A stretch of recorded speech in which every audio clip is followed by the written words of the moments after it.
we are going to read Revolting Rhymes by Roald Dahl. This is quite a long one, but it's split up into different poems, so you might want to listen to one and then maybe come back and listen to another one, a different one on another day. I know that some of your class teachers are doing some Roald Dahl books with you. I think Willow class have been looking at the BFG, and I think that Oak class have been reading Charlie and the Chocolate Factory. Revolting Rhymes are really funny, and they do exactly what they say, and they rhyme. So there are 6 different ones, and on the contents page it tells you what the name of them is and which page they're on, because if you were reading this at home you wouldn't need to read these in the same order because they're all different. They're all based on fairy tales, but they are very different version of the fairy tale. So while you're listening, have a little listen in for the rhyme, and you might be able to guess what's going to come next. The first one is called Cinderella. So you probably know this story. I expect you've read it, and you might have watched the film as well. This is Roald Dahl's version. So as you can imagine, if you've read anything by Roald Dahl before, it's a little bit different. Okay, here we go. Cinderella. I guess you think you know this story. You don't. The real one's much more gory. The phony one, the one you know, was cooked up years and years ago and made to sound all soft and sappy just to keep the children happy. Mind you, they got the first bit right, where in the dead of night the ugly sisters, jewels and all, departed for the palace ball, while darling little Cinderella was locked up in a slimy cellar, where rats who wanted things to eat began to nibble at her feet. Can you see the picture? She bellowed, "Help, and let me out!" The magic fairy heard her shout. Appearing in a blaze of light, she said, "My dear, are you all right?" "All right," cried Cindy. "Can't you see I feel as rotten as can be?" She beat her fists against the wall and shouted, "Get me to the ball! There's a disco in the palace. The rest have gone and I am jealous. I want a dress, I want a coach, and earrings, and a diamond brooch, and silver slippers, 2 of those, and lovely nylon pantyhose." That's knickers. "Done up like that, I'll guarantee the handsome prince will fall for me." The fairy said, "Hang on a tick," and gave her wand a mighty flick. And quickly, in no time at all, Cindy was at the palace ball. It made the ugly sisters wince to see her dancing with the prince. She held him very tight and pressed herself against his manly chest. You have to read it like that to get the rhyme in. She held him very tight and pressed herself against his manly chest. The prince himself was turned to pulp. All he could do was gasp and gulp. Then midnight struck. She shouted, "Heck! I've got to run to save my neck." The prince cried, "No, alas, alack!" He grabbed her dress to hold her back. As Cindy shouted, "Let me go!" the dress was ripped from head to toe. She ran out in her underwear. Well, it's a good job she'd got new knickers, wasn't it? And lost one slipper on the stair. The prince was on it like a dart. He pressed it to his pounding heart. "The girl this slipper fits," he cried, "tomorrow morn shall be my bride. I'll visit every house in town until I've tracked the maiden down." Then rather carelessly, I fear, he placed it on a crate of beer. At once one of the ugly sisters, the one whose face was blotched with blisters, sneaked up and grabbed the dainty shoe and quickly flushed it down the loo. Then in its place she calmly put the slipper from her own left foot. Aha! You see, the plot grows thicker, and Cindy's luck starts looking sicker. Next day the prince went charging down to knock on all the doors in town. In every house the tension grew. Who is the owner of this shoe? The shoe was long and very wide. A normal foot got lost inside. Also it smelt a wee bit icky. The owner's feet were hot and sticky. Thousands of eager people came to try it on, but all in vain. Now came the ugly sister's go. One tried it on. The prince screamed, "No!" But she screamed, "Yes, it fits! Whoopee! So now you've got to marry me!" The prince went white from ear to ear. He muttered, "Let me out of here." "Oh, no, you don't. You made a vow. There's no way you can back out now." "Off with her head!" the prince roared back. They chopped it off with one big whack. Oh, I wasn't expecting that. This pleased the prince. He smiled and said, "She's prettier without her head." Then came sister number 2, who yelled, "Now I will try the shoe." "Try this instead," the prince yelled back. He swung his trusty sword and smack! Her head went crashing to the ground. It bounced a bit and rolled around. In the kitchen, peeling spuds, Cinderella heard the thuds of bouncing heads upon the floor, and poked her own head round the door.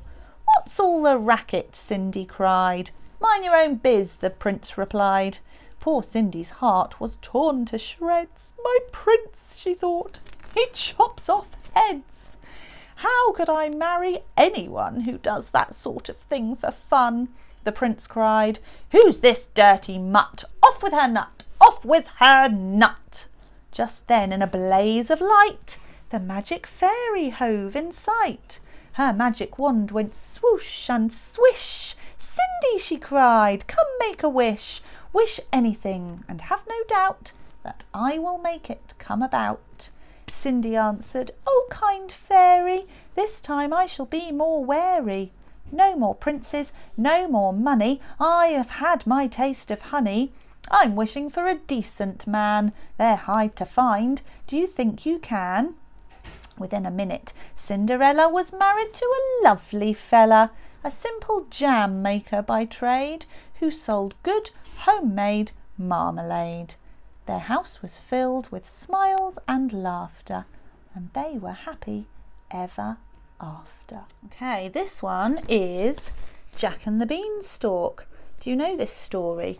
There isn't a film really of this, but you might have read the book, or you might have been to the pantomime to see it. So this is the story where Jack and his mother have run out of money, so mum sends Jack off to sell their cow to get some money, but Jack sells it for magic beans instead and brings them home and throws them into the garden, and then the beanstalk grows. And what's at the top of the beanstalk, do you know? There's a giant at the top. So this is the same story, but this is Roald Dahl's version, so it's a little bit different. Here we go. Jack and the Beanstalk. Jack's mother said, "We're stony broke. Go out and find some wealthy bloke who'll buy our cow. Just say she's sound and worth at least £100. But don't you dare to let him know that she's as old as Billy-O."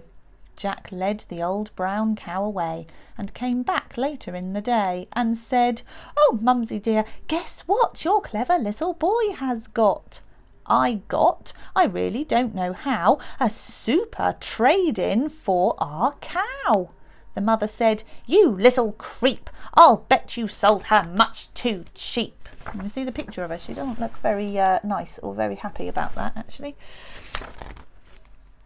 When Jack produced one lousy bean, his startled mother, turning green, leapt high in the air and cried, "I'm absolutely stupefied! You crazy boy! Do you really mean you sold our Daisy for a bean?" She snatched the bean. She yelled, "You chump!" She flung it on the rubbish dump. Then, summoning up all her power, she beat the boy for half an hour, using, and nothing could be meaner, the handle of a vacuum cleaner. At 10 p.m. or thereabout, the little bean began to sprout. By Monday it had grown so tall you couldn't see the top at all. Young Jack cried, "Mum, admit it now, it's better than a rotten cow." The mother said, "You lunatic! Where are the beans that I can pick? There's not one bean, it's bare as bare." No, no, cried Jack, you look up there. Look very high and you'll behold each single leaf is solid gold. By Jollikins, the boy was right. Now, glistening in the morning light, the mother actually perceives a mass of lovely golden leaves. There's a fab picture here, but it's from earlier in the story. It is Jack when he gets the magic bean and sells the cow. That cow doesn't look like it's worth much money to me, do you think? She yells out loud, my sainted souls, I'll sell the minnie, buy a rolls. Don't stand and gape, you little clot. Get up there quick and grab the lot. Jack was nimble, Jack was keen. He scrambled up the mighty bean. Up and up he went without a stop. But just as he was near the top, a ghastly, frightening thing occurred. Not far above his head he heard a big, deep voice, a rumbling thing that made the very heavens ring. It shouted loud, fee, fo, fi, fum. Have you heard this? Do you know what comes next? I smell the blood of an Englishman. Jack was frightened, Jack was quick, and down he climbed in half a tick. Can you see him there? He's climbing up, look. Oh, Mum, he gasped, believe you me, there's something nasty up our tree. I saw him, Mum, my gizzard froze, a giant with a clever nose. A clever nose, his mother hissed. You must be going round the twist. He smelled me out, I swear it, Mum. He said he smelled an Englishman. The mother said, and well he might. I've told you every single night to take a bath because you smell, but would you do it? Would you, hell? You even made your mother shrink because of your unholy stink. Jack answered, well, if you're so clean, why don't you climb the crazy bean? Oh, this is a bit different, isn't it? There's a great picture. Here we are, look. There she goes. The mother cried, by gad, I will. There's life within the old dog still. She hitched her skirts above her knee and disappeared right up the tree. Now, would the giant smell his mum? Jack listened for the fee, fo, fum.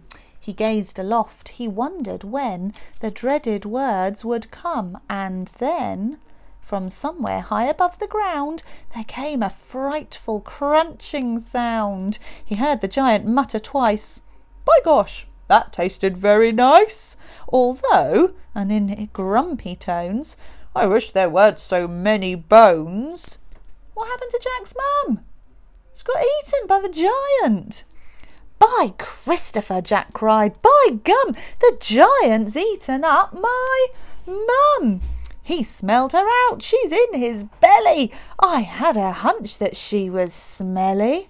Jack stood there gazing longingly upon the huge and golden tree.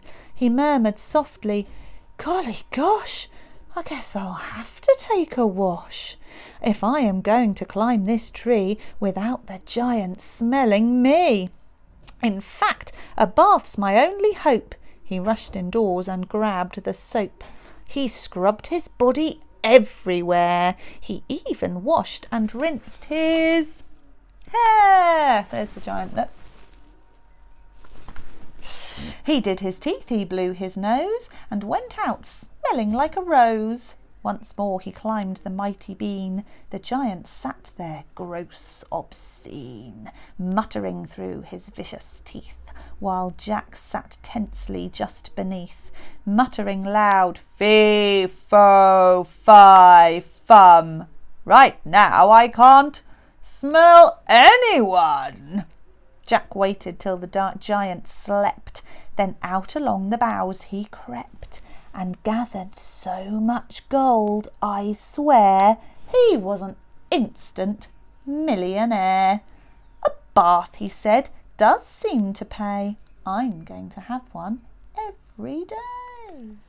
Okay, so let's go back to the contents page. We've read Cinderella, we've read Jack and the Beanstalk. Left to go, we've got Snow White and the Seven Dwarfs, Goldilocks and the Three Bears, Little Red Riding Hood and the Wolf, and the Three Little Pigs. I think we're going to save those for another day. If you really like these stories and you'd like to hear them, maybe pop that in the email back to your teacher, and that will get back to me, and I'll know that we should read those ones quite quickly. I wonder, yeah, if you would like to suggest a story that you would like us to read, then please do. And if I can find it, then I'll absolutely read that for you. Okay, see you soon.